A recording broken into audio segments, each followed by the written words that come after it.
want to start off by saying I have gotten the help that I need. While my life is, yes, still chaos, I'm not on the edge. I'm doing a lot better. I have a really great support system. I know that if you're going through something like that you can also get through it. I've never talked to anyone who pulled themselves out of a dark depression and didn't say, I'm so glad that I waited. I'm so glad that I stayed alive because my life really did get so much better. Sometimes waiting for better just doesn't feel worth it, and that's how I was feeling. I knew my life would get better if I stayed alive. I knew things would make me very happy. I knew I would love my family, that I would meet someone who loves me, or everything would work out.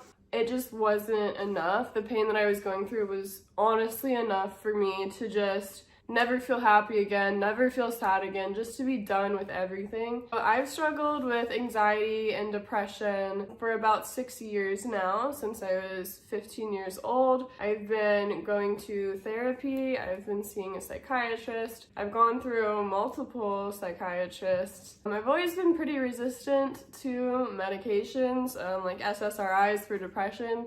Never really did anything for me. That's super normal. If you feel like your medicine's not working or it's not making you feel good, just stick it out for a couple months, and then if you don't like it, tell them it's not working. Don't just keep taking something and pretending it's okay because you don't want to make someone feel bad or whatever. Personally, I chose to not take SSRIs. There are other treatments. There are supplements. There's a good chance that you're just deficient in something. Something's missing in your diet, or your body's not absorbing it properly, and that's why you're feeling sad. It might not be you at all. Get exercise. Even if you hate working out, just do something with your body. I hate working out.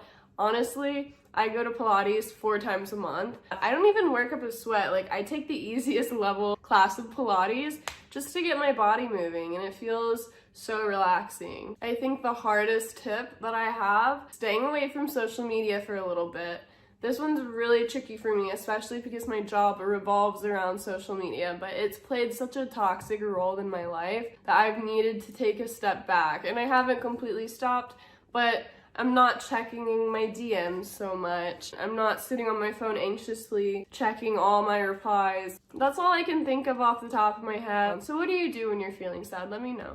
Okay, so now getting into the video, I want to talk about my experience, kind of getting to the lowest point that I've ever been in my life. Basically, in November, my dog got diagnosed with terminal cancer. She's only 3 years old, and there's nothing that I can do to save her. She's going through chemotherapy, but her life expectancy is about a year or less. Now, my best friend and my boyfriend were helping me take care of her. I was really just spending the money. They would take her to the appointments, and they would feed her the special keto diet. In December, right before Christmas, I remember I was on my plane, and I got in an argument with my best friend, and currently, we are not best friends anymore. I don't have a lot of friends. I really, truly don't, especially out here in LA, the land of acquaintances and fake friends and social media friends. This was like a real friend that I lost. Literally 2 weeks after that, on New Year's Eve, my boyfriend and I had been having some issues, and we broke up again. This was the second time we broke up, and I really took it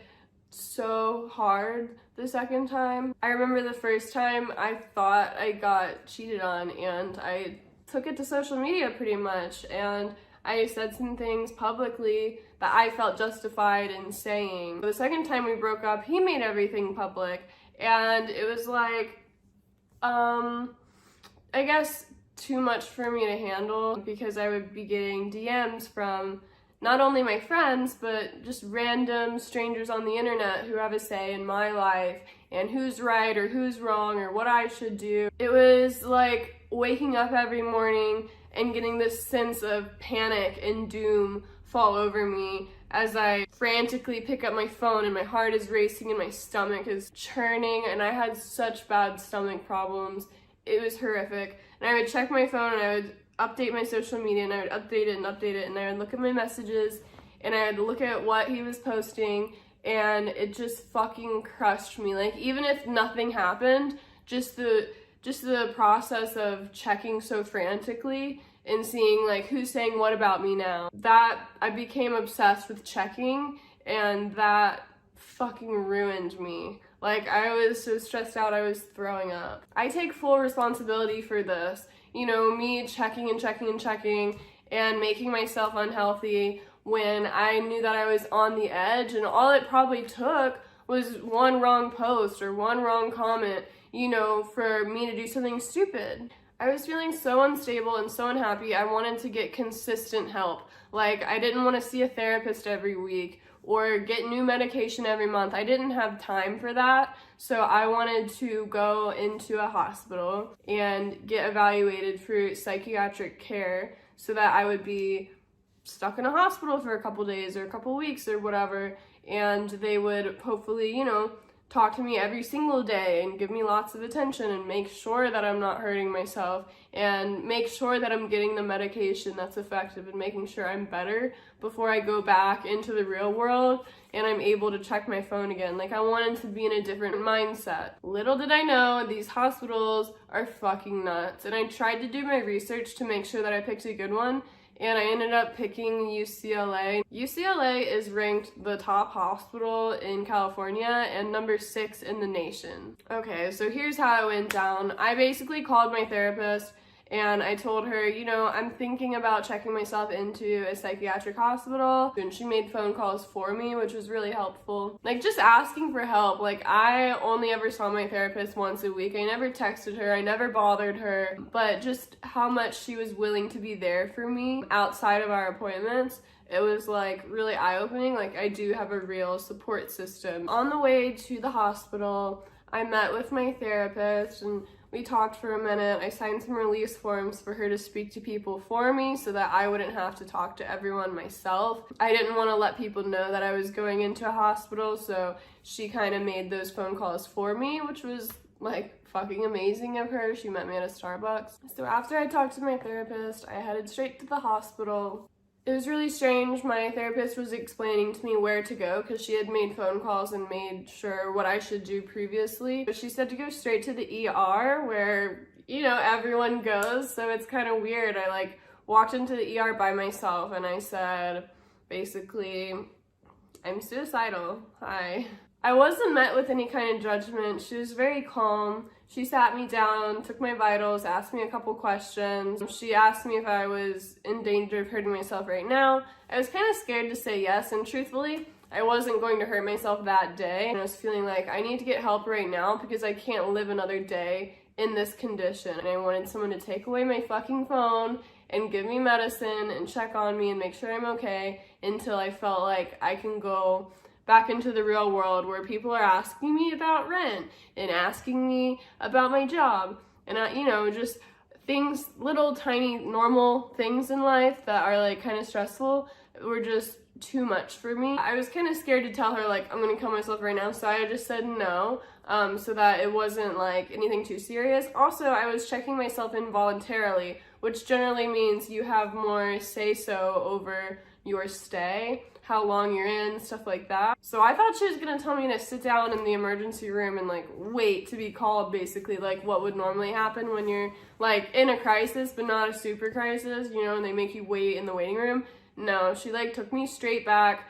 She sat me down in a chair in the hallway where like everyone was walking by. She asked like some nurse or something like, hey, can you watch her? I want to, you know, make sure she doesn't hurt herself. I'm like, okay. Look, I am a lot of things, you know, call me crazy, but I'm not gonna hurt myself inside a hospital because I know that it's not gonna work. Like, there are plenty of people there trained to make sure that I don't kill myself or hurt myself or whatever.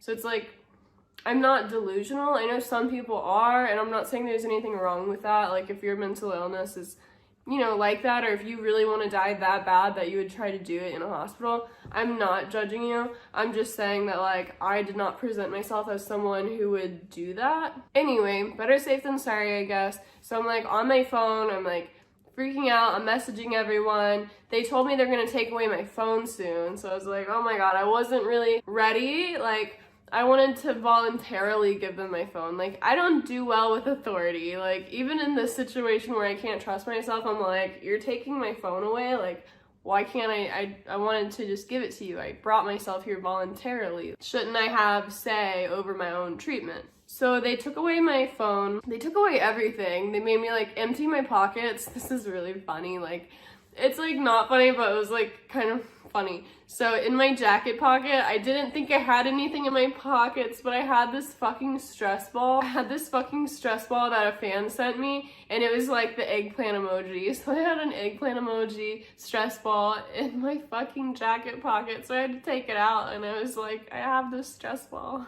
And they took away a bag. My therapist had told me to pack a little bag with like toiletries, so I had my birth control, which I knew that I wouldn't be able to have, but they would administer it to me every day if I were to get checked in. I brought like toothbrush, toothpaste, deodorant, all that kinds of stuff. I brought my phone charger for when I got my phone back. They took it away, and they took my phone, and they took me to this room, and like, oh my god, you guys, I can't even describe how creepy this room was. So there was like a white wall and a green wall, and then like 2 white walls.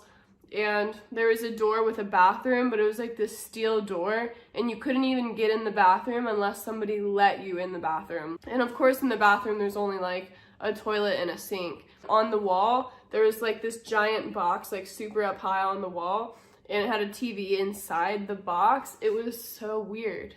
There were like chips in the wall, like it looked like someone had thrown something at the wall or something. Like, it was so creepy and run down. And there was nothing in the room except for a hospital bed that was like attached to the ground. It was fucking freaky. Like, I didn't know how long I was gonna be trapped in this fucking room, but I was gonna lose my mind in there. So they gave me like scrubs to put on. So they let me go in the bathroom, and they made me take all my clothes off and put it in a bag.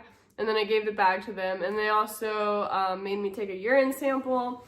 So I gave them that, and I put on my scrubs. No underwear, no bra, just socks, scrubs.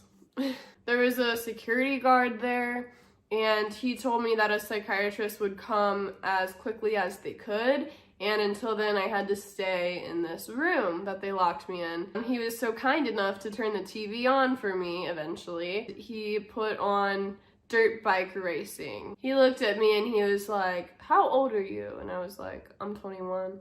And he was like, oh, this looks like something you'd be into, haha. And it's like dirt bike racing. I'm like, dirt bike racing? I'm gonna go crazy in this hospital. Like, this hospital is supposed to make you feel better.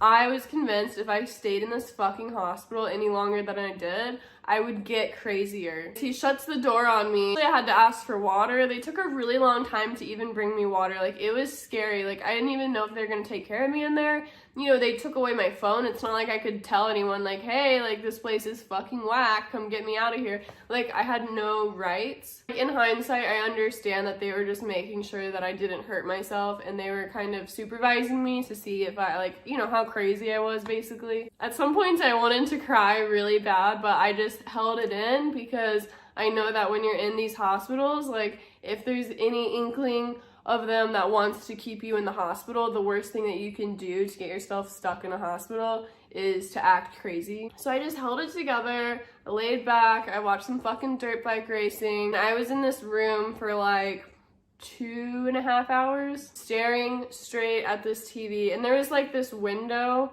where the security guard could like supervise me. I wanted to not freak out and to not induce an anxiety attack because I'm trapped in a room watching dirt bike racing for hours. Like, I still don't know a damn thing about dirt bike racing, but I was watching it for what felt like forever because there was no clock. I had no sense of time, no communication with the outside world. Thank God someone finally came in, and it wasn't the psychiatrist, but they said that they had to move me to a different room, and I was like, fucking blessed. So they took me to what looked more like a regular hospital room. There was like a curtain, and then there were like 2 other people, and there was like normal stuff around me. This hospital was like packed. Oh yeah, they didn't let me walk. That's another thing that I have to say.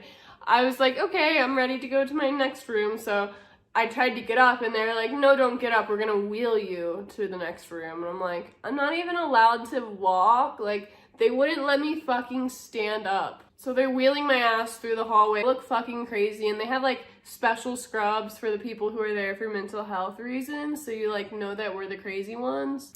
There were literally people in this well-lit hospital hallway that was loud, and people were being forced to like sleep in the hallways, and I made it very clear I'm not going to hurt myself right now. And this nice woman said, well, if you're not in danger of hurting yourself right now, then I don't think that the psychiatrist is going to admit you. I kind of like made myself sound better than I was, because I really wanted to get out of there. And my therapist warned me that the ER part is a lot worse than the psychiatric part, but even still, like, I wasn't willing to take the chance, so I kind of just made it sound like I'm better. Just being in this hospital made me feel like I'm gonna come out of here fucking worse than I went in. She said, okay, we'll discharge you, but we're gonna give you some resources to psychiatrists that you can see quickly, and also make sure that you follow up with the hospital because we want to know how you're doing. So this was about 4 hours into my stay. It took like another hour to be discharged. I don't really know why. I don't know, the whole thing was fucking weird. I pussied out of it basically. Maybe there are like some nice psychiatric stays where it feels like a vacation or a resort and it feels relaxing and like this is where you come to get better and you're in charge of your treatment. But this was not it. But while I was in there, I saw people in the hallways like twitching and like trying to fall asleep in a bright ass hallway, and like the person next to me was like this little old Spanish lady. She like was accusing the nurse of stealing her clothes, and the nurse was telling her like, I didn't steal your clothes, your daughter has your clothes.